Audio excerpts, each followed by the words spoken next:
Neste mini documentário, iremos explorar a zoonose da raiva e os seus impactos na saúde pública.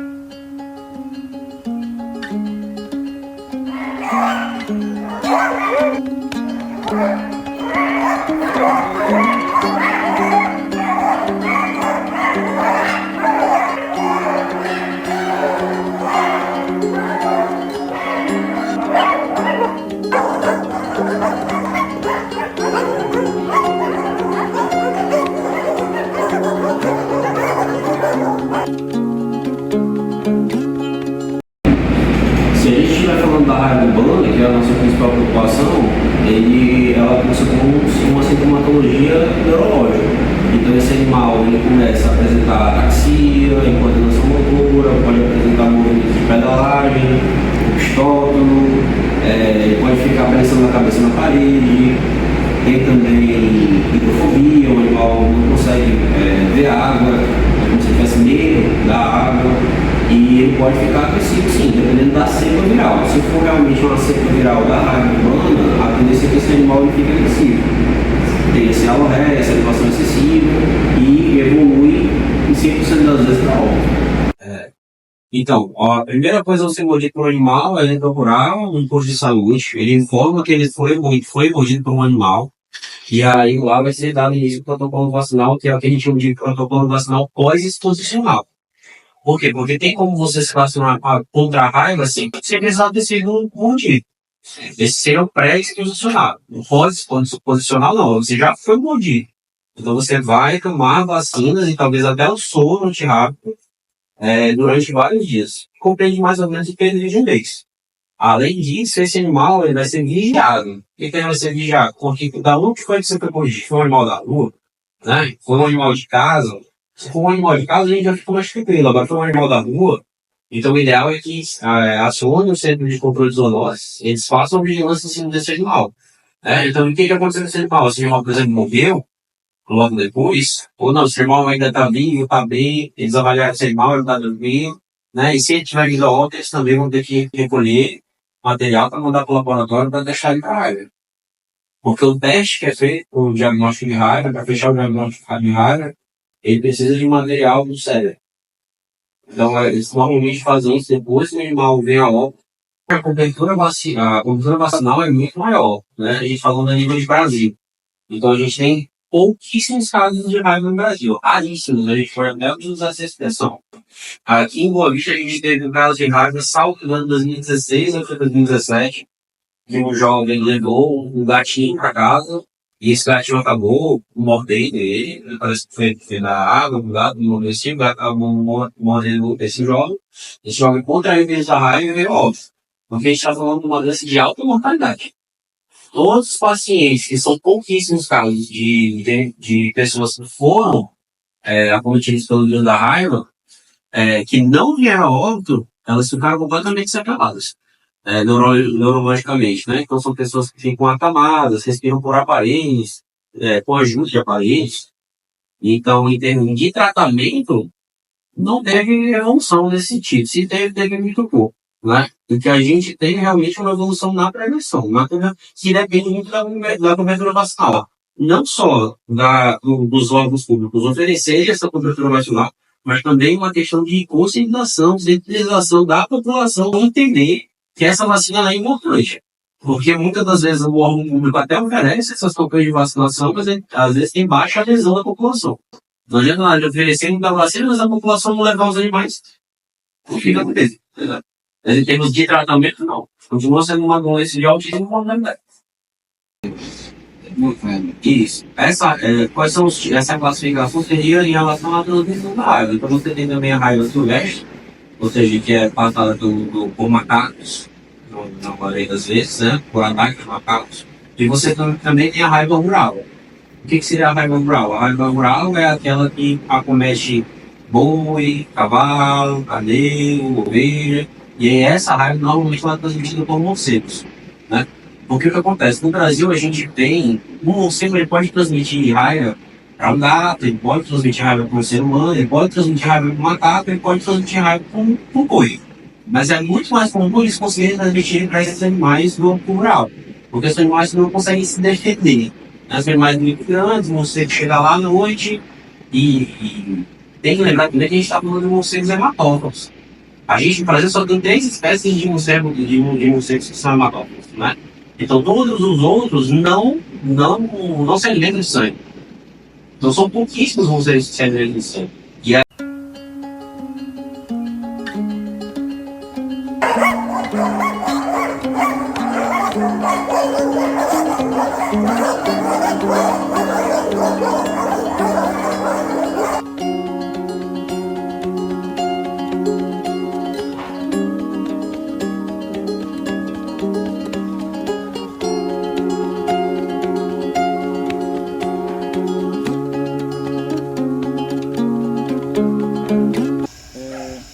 Para a senhora hoje, o que a raiva representa?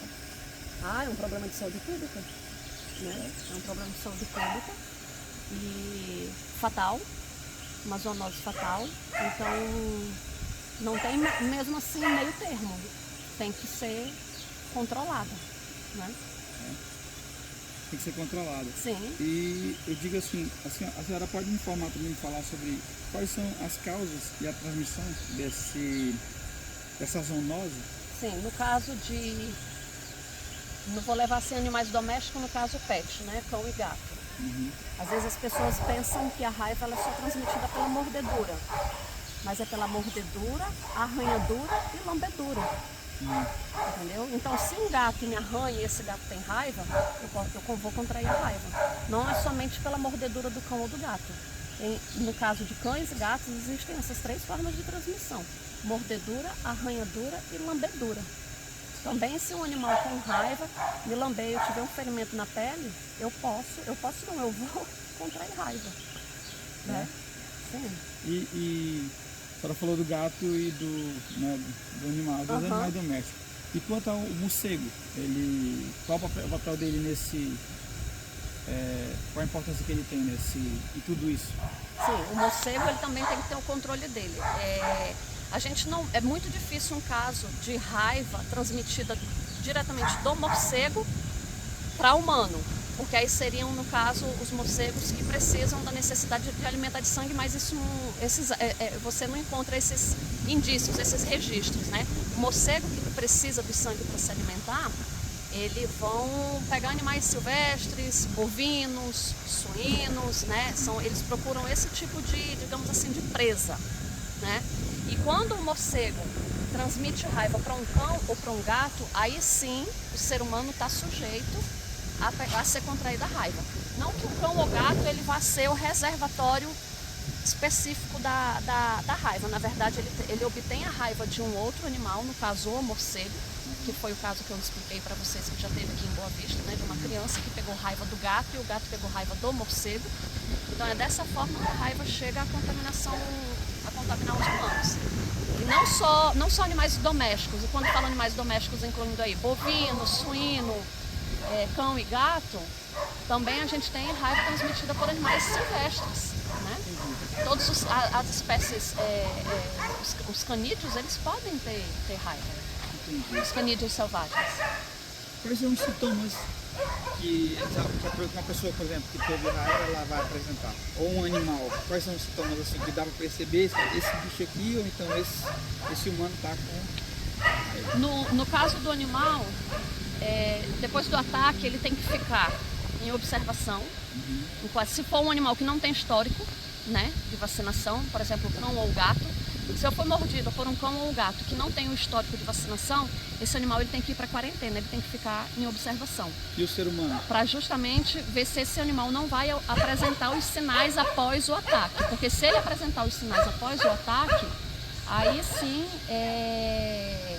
você tem que entrar com as medidas cabíveis em relação ao humano. O humano, após o ataque, ele tem que procurar uma unidade de saúde e fazer todo o protocolo vacinal de prevenção, né? Se esse animal não tem registro nenhum de vacina, comprovado. Aí ele tem que fazer todo o protocolo de vacinação, que é justamente para prevenir que ele manifeste algum sinal da raiva. E quais seriam essas vacinas que o ser humano deveria tomar para... Essa vacina, a gente chama ela de A hepática não é essa vacina que a gente... É uma vacina pós-exposição, que a gente chama. Não é essa vacina pré-exposição, é uma vacina pós-exposição. Então, como tu foi exposto possivelmente ao vírus da raiva após um ataque, que a gente não tem um histórico desse animal, então tu vai ter que procurar uma unidade de saúde para tomar uma vacina pré-exposição, pós-exposição, né? Porque tem a vacina pré-exposição que profissionais, por exemplo, pessoas que exploram cavernas, né? Eles tomam, veterinários, profissões que têm uma lida, né? Um contato com animais, pode. Tratadores de abrigo devem tomar essa vacina pré-exposição, entendeu? E tem a vacina pós-exposição, que é após um ataque. E aí elas são 3, se eu não estiver enganada, 3 ou 4 doses. Tem que ser tomado. Tem que ser tomado. Seria um protocolo, no caso? Tem um protocolo certinho. Entendi. Acho que da doença, o que a senhora pode falar pra gente sobre como a gente fala sobre sintomas, mas também sobre diagnóstico, né? Então, o que o profissional em si, ele acredito, é só mesmo a vacina que é tomada ou tem outro tipo de medicamento? Não existe tratamento para raiva. Não existe tratamento para raiva. Né? Então a gente só tem mesmo a vacinação. E ela não tem, no caso, a gente tem ampla cobertura para cães e gatos, que é para prevenir esses animais de terem raiva, mas o sistema público ele ainda não disponibiliza a vacina para gente humano, né? A não ser para esses profissionais que eu te expliquei anteriormente. E sobre prevenção e controle, o que a senhora diria para a gente poderia fazer para ajudar nisso, nesse sentido? Prevenção e controle da raiva, ampla cobertura vacinal e controle populacional de animais. Antigamente... Controle populacional de animais. No caso, a senhora fala da castração. Da castração, né? Ampla cobertura vacinal e o controle populacional. Esse controle populacional ele é feito de que forma? Castração também. Castração em massa, né? Antigamente, na época da famosa carrocinha, era a forma que se tinha para fazer controle populacional, mas totalmente ineficaz, né? Essa questão da captura e extermínio de animais, ela é totalmente ineficaz, por isso que ela foi combatida, né? Mundialmente a carrocinha ela é proibida, então, pela Organização Mundial da Saúde. Então não adianta eu sacrificar animais na tentativa de diminuir o número de animais, porque os animais que ficam continuam reproduzindo. Então o que eu tenho que controlar é justamente isso, o número de nascimentos, a natalidade. E eu controlo a natalidade em cima do quê? De castração em massa, né? Então, quando você trata do controle populacional de animais, você também está trabalhando saúde pública. Saúde pública. E se a senhora me dissesse assim, porque na verdade o que a senhora tem que dizer sobre os desafios que a senhora enfrenta hoje para, digamos, manter a raiva controlada, no sentido, no meio dos animais, é claro, né? E juntamente com o humano, porque como ela é uma doença que ela é mazonosa, ela tanto afeta humanos como o animal, qual hoje o principal desafio que vocês têm como profissionais nessa área? Eu vou dizer que acho que o desafio é a consciência da população, né? Aquela pessoa que tem o seu animal, leva para vacinar. Mas até que quando nós temos campanha, eu digo assim, a sociedade, né? Quando a sociedade tem campanha da cobertura vacinal de raiva, que é disponibilizada pela prefeitura, né? As zoonoses, tem uma grande procura. Tem uma grande procura por parte da sociedade.